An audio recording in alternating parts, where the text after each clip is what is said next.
Hey, fantastic fam. Welcome to our community where we combine the woo and the work. We are two professional women who believe we can have it all and constantly upgrade ourselves to meet our visions. I'm Kalyani and I've chosen the off-roading path to personal development, being an entrepreneur with the journey of motherhood. I'm an economics postgraduate and I love working with all things mind and money. I've founded and sold one business and I'm now building this business that feels like fun and freedom for life. Hi, I'm Rupali. I'm a numbers nerd turned Reiki master and many other things. I found a passion for all things wellness. I've worked in banking and finance for 15 years and I love combining that knowledge with all things energetics to create impact in a fun, easy way for others. Join us as we share the behind the scenes of us creating wealth, freedom, and magic. Hi everyone. Today I read a post that got me thinking on this topic and I thought I'll quickly record a podcast sharing some of my thoughts.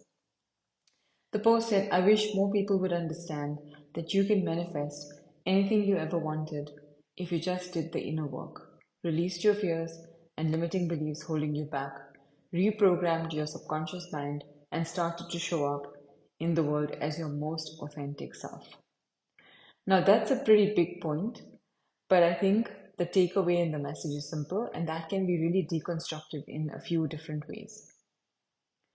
I think the first point that really stood out to me is that you can actually achieve a lot more by just being yourself. Now, that sounds like a very simple point, but how many people do we see around us trying to be something that they feel they have to be or they should be to be achieving the things they want? Now, having role models is great because it gets you started. The role model is like an expander to show you what the possibilities are. But what about, people trying to force themselves to be the way their role model is in a way that doesn't feel good to them and hence not really achieving what their role model has because it's not authentic to them. So I think there's a few points that I thought about through this.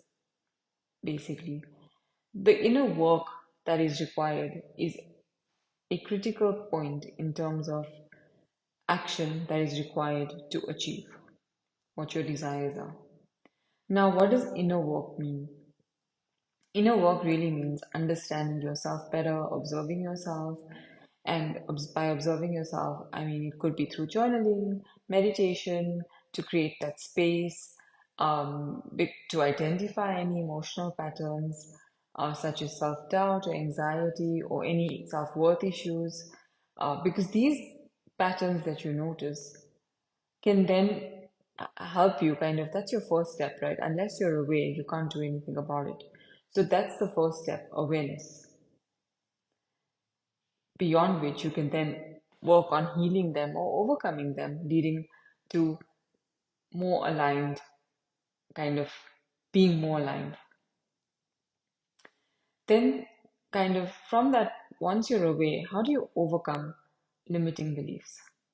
So, let's say you believe you're not good enough to succeed in your business or in your work or any project you're working on or anything in general, helping a friend, organizing an event, whatever it is. Let's say you feel that you're not good enough to succeed.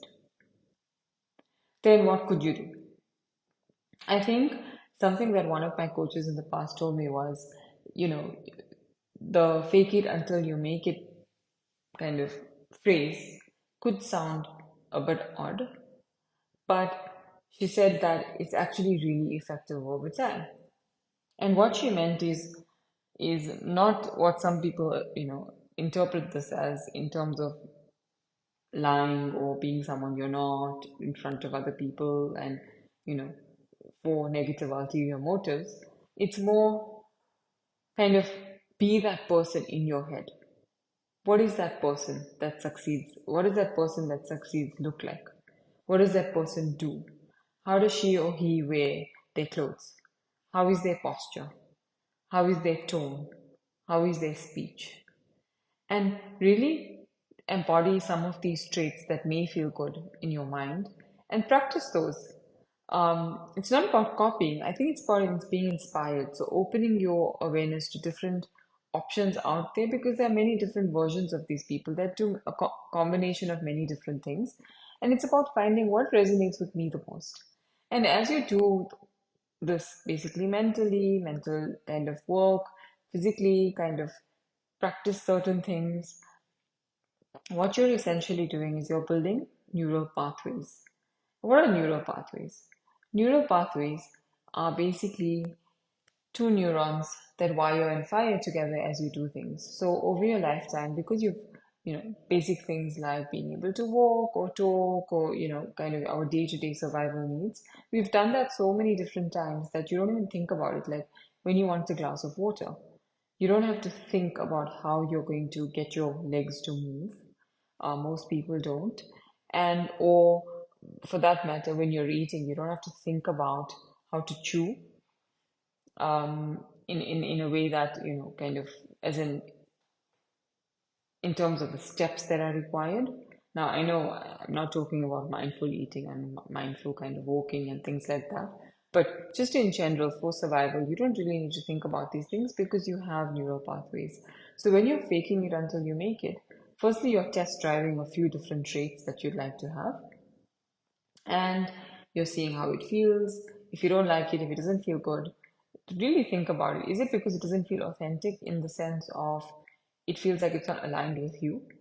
So some people, to get rich, you may have seen that they may sometimes do kind of unethical things. It's not about those things. It's more about mindset and your whole presence that that person embodies. So test drive it, practice it, build neural pathways, making it easier for the next time. And the more you do it, the easier it becomes, basically. Then the subconscious mind. Your subconscious mind is something that drives 90% of your entire being. Like I said, there are things like driving, eating, walking, any kind of, your movement in your lungs to keep you alive, digestion, things like that are done by your subconscious mind. You're not consciously thinking, okay, now I'm breathing, okay, now I'm doing this. So these repeated kind of messages through, for example, guided meditations are aimed at abundance and success daily, subliminal affirmations, um, even just journaling, meditation, these things also kind of reprogram your subconscious mind, which is essentially what's driving you. So that's really what you want to target. It's great that you consciously tell yourself certain things, but how can you change things subconsciously for yourself? Then another topic that obviously when I started this podcast with, I feel like I'm having a conversation with you. This podcast with is authenticity and manifestation, how that's all linked. I think that if something that you want to do is aligned with your values and you overcome some of the negative limiting beliefs and you kind of build neural pathways in the direction of what you want to achieve, then you've made so much traction to be able to achieve what you want because it's aligned with your true self. You'll naturally start becoming creative about how to do it. You'll get excited for it.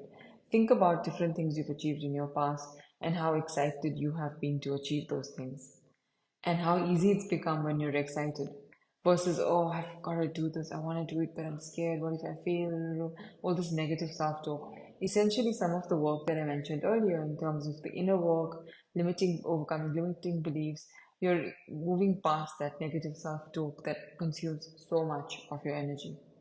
So that's how it kind of really becomes easier if you're more aligned.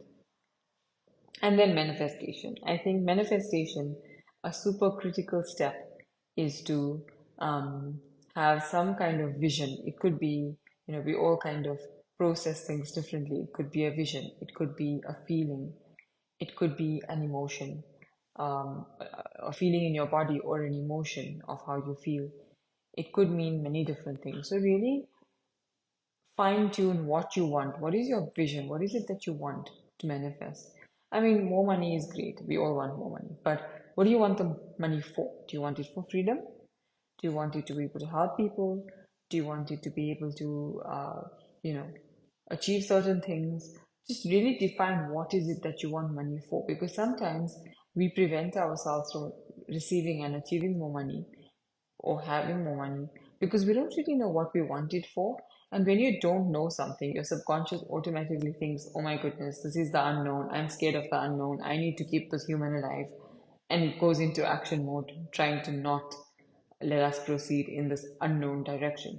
So it's really becoming comfortable with your vision, knowing what you want, so that your subconscious also becomes comfortable and knows, okay, this is exactly what it is. This is how it's going to help this human, kind of, um, and that's how you can move forward in terms of manifestation. So I hope that this podcast also answers certain questions that we receive and see around. I keep doing my affirmations daily. Why am I not manifesting? Or I keep visualizing daily. Why am I not manifesting?